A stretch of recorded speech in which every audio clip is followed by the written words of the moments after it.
Harold had always believed that life slowed down gently, like a river easing into the calm of a wide lake.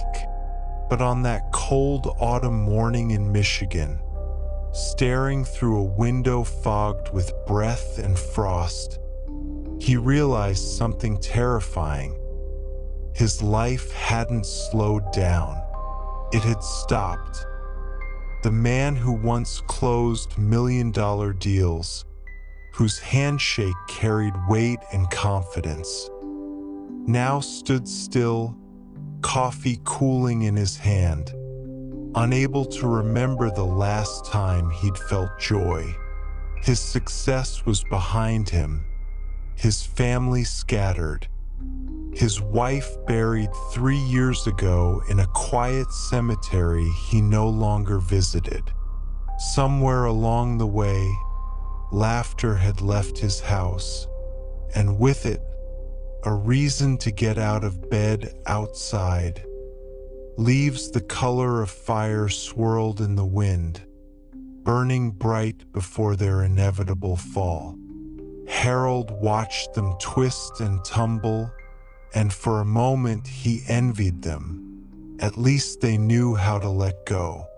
The thought startled him. He didn't know why it came, but it clung to him like the damp chill in the air.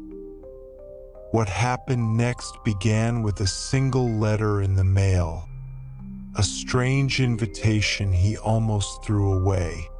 He had no idea it would take him to a place where silence speaks louder than words, and where he would face a truth he'd been running from for years. Before we step into Harold's journey, hit subscribe so we can keep sharing stories that might just change the way you see life and yourself. Since his wife's passing 3 years earlier, Harold's world had quietly collapsed inward.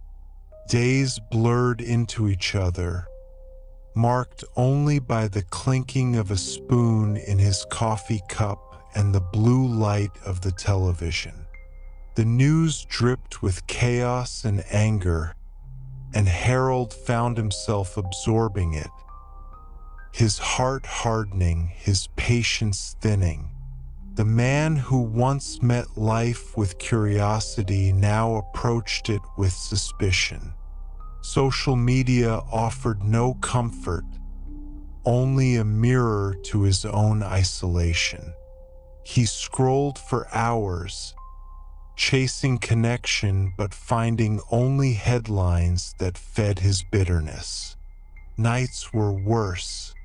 The house groaned in the silence, and every creak was a reminder that no one else lived here anymore. Friends had stopped calling, not out of cruelty, but because he had stopped answering.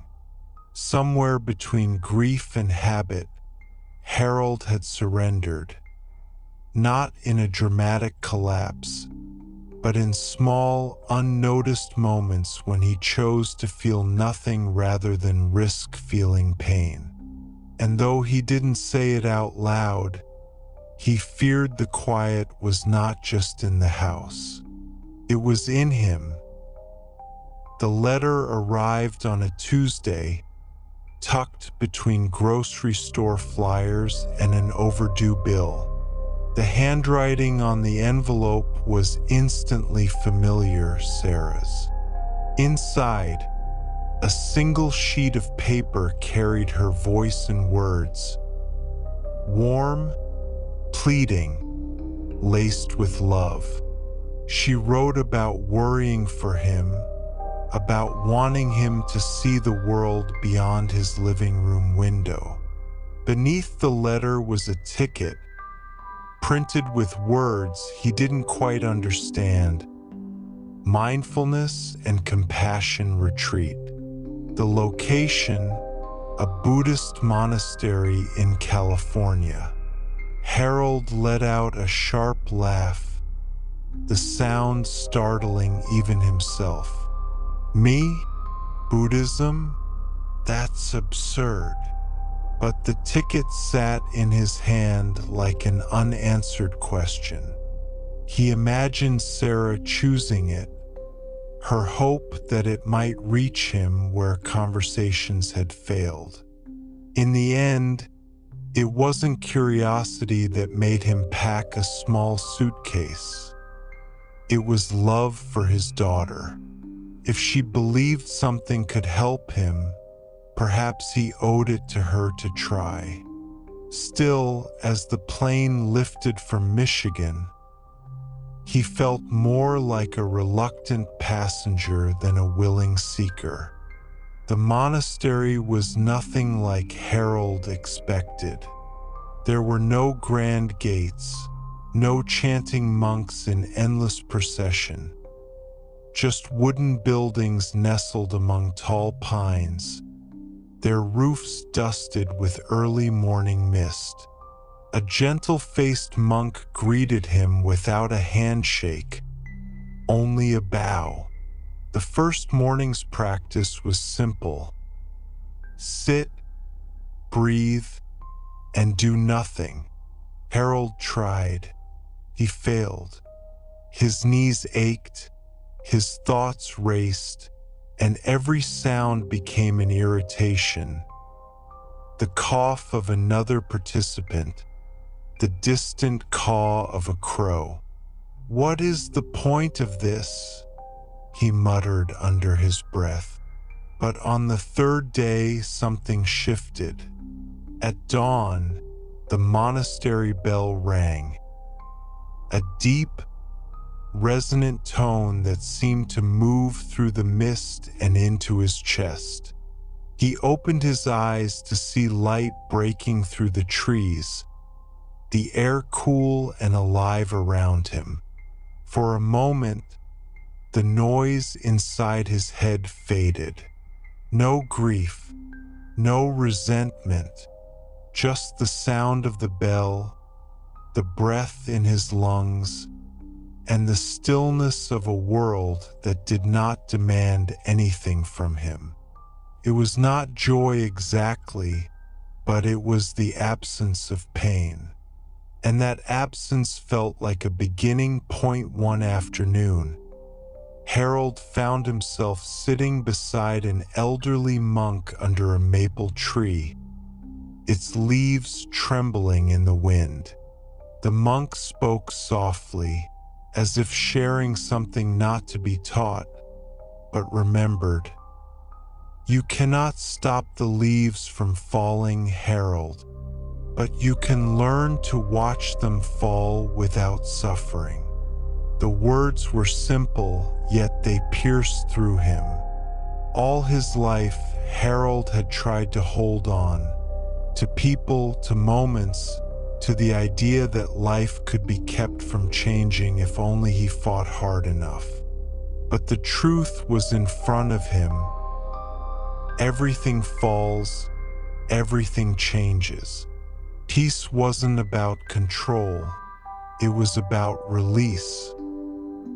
He felt the tightness in his chest loosen, as if he'd been holding his breath for years without knowing it.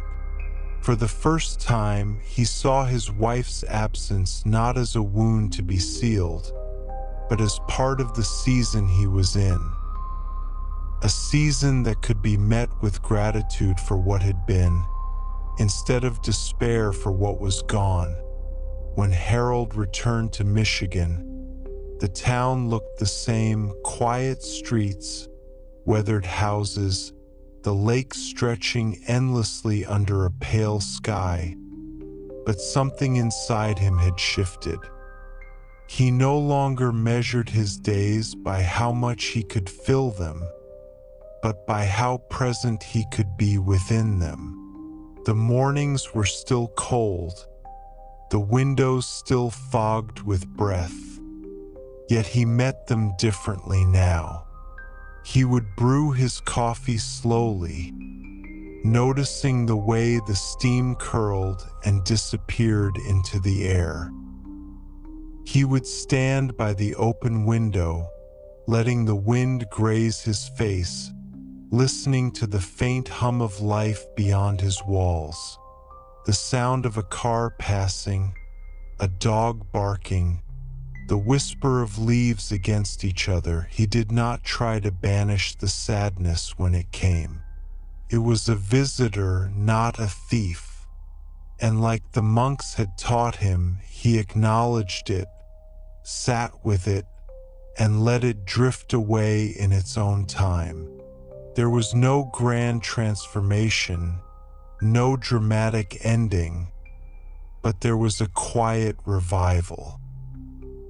He found himself smiling at strangers in the grocery store, calling an old friend just to say hello, noticing that the lake at sunset seemed more golden than he remembered.